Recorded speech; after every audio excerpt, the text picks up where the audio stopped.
Hello everyone, कैसे हो आप सब। एक बार पुनः स्वागत है आप सभी का हमारे अपने YouTube channel Shiv coaching classes पर। उम्मीद करते हैं आप सभी मस्त होंगे, बेहतर होंगे। आज की इस वीडियो में हम देखेंगे class 11th biology NCERT chapter देखिए 4 हमारा चल रहा है, जिसमें आज की इस वीडियो में हम देखेंगे जो हमारा मैमेलिया वर्ग है यानी स्तनधारी वर्ग, इस वर्ग के जितने भी सामान्य लक्षण है या प्रमुख लक्षण है उनको आज की इस वीडियो में हम यहाँ पे पूरा का पूरा डिटेल में कवर कराने वाले हैं। तो चलिए सीधे वीडियो को स्टार्ट करते हैं। सबसे पहले बात करते हैं मैमेलिया या स्तनधारी वर्ग की। तो देखिए इसके अंतर्गत बेसिकली अत्यधिक विकसित कशेरुकी प्राणियों को रखा गया है। साथ ही साथ इस वर्ग में लगभग 5000 जीवित प्रजातियों को तथा अनेक विलुप्त प्रजातियों को भी शामिल किया गया है। यानी मैमेलिया वर्ग की यदि हम बात करते हैं तो इस वर्ग के अंतर्गत लगभग 5000 प्रजातियों को शामिल किया गया है, जो कि जीवित प्रजातियां हैं 5000 लगभग, और कुछ विलुप्त प्रजातियां हो चुकी है उनको भी मैमेलिया या स्तनधारी वर्ग में शामिल किया गया है। और यह आपको मानना पड़ेगा कि यह सबसे विकसित वर्ग होता है। मैमेलिया वर्ग जो है सबसे ज्यादा विकसित वर्ग है। कार्डेटा संघ में जितने भी वर्ग आते हैं उन वर्गों में सबसे ज्यादा यदि कोई डेवलप्ड या कोई विकसित वर्ग है तो वो है मैमेलिया वर्ग। अब हम देखते हैं मैमेलिया वर्ग के प्रमुख लक्षण, जो कि आपके पेपर के पॉइंट ऑफ व्यू से काफी इंपॉर्टेंट है। मैमेलिया वर्ग के प्रमुख लक्षण में हम देखते हैं, पहला लक्षण ये है कि इस वर्ग के सदस्य जो होते हैं ये सर्वव्यापी होते हैं, अर्थात सभी जगह व्याप्त होते हैं, जैसे ध्रुवीय ठंडे भागों, इसके अलावा रेगिस्तान, जंगल घास के मैदान तथा अंधेरी गुफाओं आदि में पाए जाते हैं। यानी स्तनधारी वर्ग एक ऐसा वर्ग है जिसके जो प्राणी होते हैं वो लगभग सभी जगह व्याप्त होते हैं, चाहे वनों में आप बात करें, चाहे रेगिस्तान में आप बात करें, चाहे आप जंगल में बात करें या घास फूसों के मैदान में आप बात करें या ठंडे प्रदेशों में आप बात करें, किसी भी प्रदेश में आप चले जाइए, किसी प्रकार से जगह में चले जाइए, आप वर्ग मैमेलिया या स्तनधारी वर्ग के एग्जाम्पल वहां पे आपको जरूर मिल जाएंगे। तो पहली इंपॉर्टेंट चीज है कि इस वर्ग के जो सदस्य होते हैं ये सर्वव्यापी होती हैं। दूसरी इंपॉर्टेंट विशेषता क्या है कि इनमें स्तन ग्रंथियां पाई जाती है, और इसी आधार पर ही इस वर्ग को हम स्तनी वर्ग कहते हैं। स्तनी वर्ग हम इसे इसीलिए कहते हैं मैमेलिया वर्ग को, क्योंकि इसमें जो भी सदस्य आते हैं उनमें स्तन ग्रंथियां पाई जाती है। स्तन ग्रंथियों से ही जो मादा होती है वह अपने बच्चों को दूध पिलाती है, तो स्तन ग्रंथियों में ही दुग्ध बनता है। तो इस प्रकार से स्तन ग्रंथियां पाई जाती है, और इसी के आधार पर ही, स्तन ग्रंथियों की उपस्थिति के आधार पर ही इस वर्ग को हम स्तनधारी या स्तनी वर्ग भी कहते हैं। तीसरी विशेषता है देखिए कि ये गर्म रुधिर वाले एवं नियत तापी यानी समतापी जंतु होते हैं। समतापी जंतु का मतलब होता है कि ऐसे जंतु जिनके बॉडी का टेम्परेचर समान बना रहता है, बदलता नहीं है। जैसे मानव का आप एग्जांपल ले लीजिए, तो मानव का बॉडी का टेम्परेचर जो है बदलता नहीं है, लगभग समान बना रहता है। तो मानव चूंकि क्या है, एक गर्म रुधिर वाला प्राणी है, यानी कि वार्म ब्लडेड एनिमल है। तो इसी प्रकार से जो मैमेलिया वर्ग है इसके जो प्राणी होते हैं ये गर्म रुधिर वाले होते हैं, अर्थात वार्म ब्लडेड एनिमल होते हैं। इसके अलावा अगली विशेषता इनकी क्या है कि इनके शरीर पर बालों का आवरण पाया जाता है।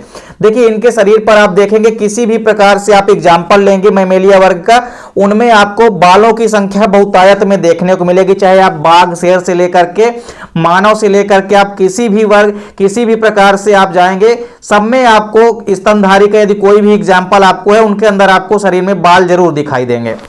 इसके बाद अगली विशेषता क्या है कि जो इनका शरीर होता है ये सिर, ग्रीवा एवं पुच्छ में विभक्त होता है। 3 भागों में जो शरीर होता है मैमेलिया वर्ग का वो डिवाइड रहता है। शरीर जो है इनका सिर में, ग्रीवा में एवं पूंछ भाग में विभक्त होता है, यानी 3 भाग में इनका शरीर विभक्त होता है।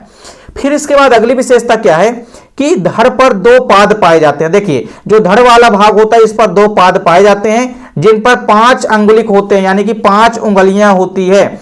आप किसी का भी एग्जाम्पल ले सकते हैं, जैसे मानव का ही ले लीजिए, तो जो मानव का धड़ वाला भाग होता है इसमें आप देखेंगे कि 5 उंगलियां पाई जाती है दोनों पाद में, यानी कि दोनों पैरों में। तो इस प्रकार से ये जो पैर होते हैं ये दौड़ने में, चलने में तथा चढ़ने के लिए उपयोगी होते हैं। इस प्रकार से इनका उपयोग होता है। इसके बाद देखिए अगली विशेषता क्या है कि इनमें जो दांत होते हैं वो मुख गुहिका में गड्ढों में स्थित होते हैं, और इस प्रकार के दांत को हम गर्तदंती या थिकोडांट कहते हैं। देखिए चाहे आप मानव का ही एग्जाम्पल लेंगे, मानव में जो दांत होते हैं वो मसूड़ों में धंसे हुए होते हैं। तो अगर यदि दांत मसूड़ों में धंसे हुए होते हैं तो ऐसे दांतों को हम कहते हैं गर्तदंती या थिकोडोंट। तो मानव में थिकोडोंट प्रकार के दांत पाए जाते हैं, या मानव के अलावा किसी भी स्तनधारी का आप एग्जाम्पल लेंगे तो उनमें थिकोडोंट प्रकार के दांत पाए जाते हैं। यानी दांत मसूड़ों में धंसे होते हैं। ऐसे दांतों को हम थिकोडोंट कहते हैं। इसके अलावा दांत कई प्रकार के होते हैं। इस प्रकार के दांत विषम दंती या थिकोडोंट या हेट्रोडोंट कहलाते हैं। तो देखिए, अगर किसी भी व्यक्ति के अंदर या किसी भी एनिमल्स के अंदर यदि दांत कई अलग अलग प्रकार से हैं, यानी दांत केवल सभी के सभी दांत यदि एक समान नहीं है, मतलब अलग अलग प्रकार के दांत हैं, तो ऐसे दांतों को हम बोलते हैं विषम दंती या हेट्रोडोंट। तो मानव में ही जैसे आप देख लीजिए, मानव में 4 प्रकार के दांत पाए जाते हैं। कौन कौन से? केनाइन, इंसाइजर, मोलर और प्रीमोलर। तो मानव में 4 अलग अलग प्रकार के दांत पाए जाते हैं। तो इस प्रकार से मानव के जो दांत होते हैं ये विषम दंती होते हैं, अर्थात हेट्रोडोंट होते हैं। तो मानव के दांत मसूड़े में भी धंसे होते हैं, यानी थिकोडोंट भी होते हैं, और मानव में अलग अलग प्रकार के दांत पाए जाते हैं, यानी कि हेट्रोडोंट भी होते हैं। तो मानव का जो दांत होता है वो गर्त दंती भी होता है और विषम दंती भी होता है, ये भी आपको ध्यान में रखना है। अगली इंपॉर्टेंट विशेषता है कि कपाल तंत्रिकाओं की संख्या कितनी होती है? 12 जोड़ी होती है। कितनी होती है? 12 जोड़ी कपाल तंत्रिकाएं होती है। किसमें? तो जो स्तनधारी वर्ग के प्राणी हैं इनके अंदर कपाल तंत्रिकाओं की यानी कि क्रेनियल नर्व की संख्या होती है 12 जोड़ी, यानी कि 12 पेयर। अगली इंपॉर्टेंट विशेषता क्या है कि इनमें जो श्वसन की क्रिया होती है वह एक जोड़ी फुफ्फुस यानी कि फेफड़ों के द्वारा संपन्न होती है। तथा यदि हम हृदय की बात करते हैं तो मानव का जो हृदय होता है वो 4 कोष्ठीय होता है। या मानव के अलावा किसी भी स्तनधारी का आप हार्ट देखेंगे तो वो कैसा होता है? 4 चैम्बर का बना हुआ होता है, यानी कि 4 कोष्ठीय होता है। इसके अलावा आप देखेंगे अगली विशेषता कि इन जंतु में जो स्वर उत्पन्न होता है, स्वर उत्पन्न करने हेतु तो ग्रीवा वाले भाग में एक रचना पाई जाती है जिसे हम कहते हैं लैरिंग्स, या इसे हम स्वर यंत्र कहते हैं। तो इसे हम स्वर यंत्र या लैरिंग्स कहते हैं। इसी के द्वारा स्वर जो है उत्पन्न होती है। इसके बाद देखेंगे अगली विशेषता कि इनकी जो ग्रीवा होती है, ग्रीवा में आदर्श रूप से 7 ग्रीवा कशेरुकाएं पाई जाती है। कितनी ग्रीवा कशेरुकाएं? 7 प्रकार की ग्रीवा कशेरुकाएं पाई जाती है, जो कि वर्टिब्रम कॉलम का निर्माण करती है, यानी कि पूरे के पूरे कशेरुक दंड में 7 प्रकार की ग्रीवा कशेरुकाएं पाई जाती है। इसके बाद अगली विशेषता क्या है कि जो स्तनधारी होते हैं, जो इनकी त्वचा होती है, त्वचा मोटी होती है, जल रोधक होती है, जल को अंदर जाने से रोकती है, एवं स्थल ग्रंथियां होती है एवं ग्रंथियां पाई जाती हैं। इनमें अनेक ग्रंथियां जैसे कि श्वेत ग्रंथियां, तेल ग्रंथियां आदि पाए जाते हैं। मैमेलिया वर्ग की प्रमुख विशेषता है कि इनमें श्वेत ग्रंथियां व इनमें तेल ग्रंथियां जो है बॉडी के अंदर पाई जाती हैं। अगली विशेषता है कि ये जंतु यूरिया उत्सर्जित करते हैं, यानी स्तनधारी के जो भी वर्ग स्तनधारी वर्ग के जो भी जंतु होते हैं ये यूरिया का उत्सर्जन करते हैं। इसके बाद आप देखिए अगली विशेषता क्या है कि जो स्तनधारी होते हैं ये प्रायः एक लिंगी होते हैं, अर्थात यूनिसेक्सुअली होते हैं। तथा नर में जो वृषण होते हैं वो शरीर के बाहर वृषण कोषों में स्थित होते हैं। वृषण की यदि हम बात करते हैं तो हर एक मानव के अंदर जो वृषण होते हैं ये कहाँ स्थित होते हैं? वृषण कोषों में स्थित होते हैं। अगली विशेषता इंपॉर्टेंट है कि जो स्तनधारी वर्ग होते हैं इनमें निषेचन किस प्रकार का होता है। तो जितने भी स्तनधारी वर्ग के प्राणी हैं इनमें हमेशा आपको याद रखना है कि आंतरिक निषेचन होता है। कैसा निषेचन होता है? आंतरिक निषेचन होता है, यानी कि इंटरनल फर्टिलाइजेशन होता है। और यह फैलोपियन नलिका में संपन्न होता है, यानी जो मानव में निषेचन होता है वो मादा के फैलोपियन नलिका में संपन्न होता है। इसके बाद आप देखेंगे अगली विशेषता क्या है कि अधिकांश स्तनधारियां प्रायः जरायुज होती हैं तथा अपवाद स्वरूप कुछ स्तनधारी जो हैं ये अंडायुज होते हैं। कहने का मतलब ये है कि जितने स्तनधारी होते हैं ये बच्चे पैदा करते हैं, लेकिन अपवाद स्वरूप कुछ ऐसे भी प्राणी हैं स्तनधारी वर्ग के जो कि अंडे देते हैं। यानी आप एग्जाम्पल भी देख सकते हैं ऐसे कौन कौन से स्तनधारी हैं जो अंडे देते हैं। उनका नाम है प्लेटिपस। क्या है? प्लेटिपस और एकिडीना। ये ऐसे एग्जाम्पल हैं जो कि हैं तो स्तनी वर्ग के लेकिन ये अंडे देते हैं। तो बेसिकली स्तनधारी वर्ग के जितने भी जीव हैं ये सभी बच्चे को जन्म देते हैं, पर कुछ स्तनधारी ऐसे होते हैं जो कि अंडे देते हैं। उनमें से प्रमुख एग्जाम्पल है प्लेटिपस और एकिडीना। इसके अलावा कुछ और विशेषताएं हैं। देखिए अगली विशेषता ये है कि इनमें आरबीसी जो होते हैं, यानी जो स्तनधारियों के अंदर आरबीसी होती है ये छोटे आकार की होती है, गोलाकार होती है आकार में, यानी राउंड शेप्ड होती हैं। इसके अलावा केंद्रक रहित होते हैं। आरबीसी के अंदर केंद्रक नहीं पाए जाते हैं, आपको यह भी ध्यान में रखना है। 2 एग्जाम्पल ऐसे हैं अपवाद स्वरूप, जैसे ऊंट व लामा।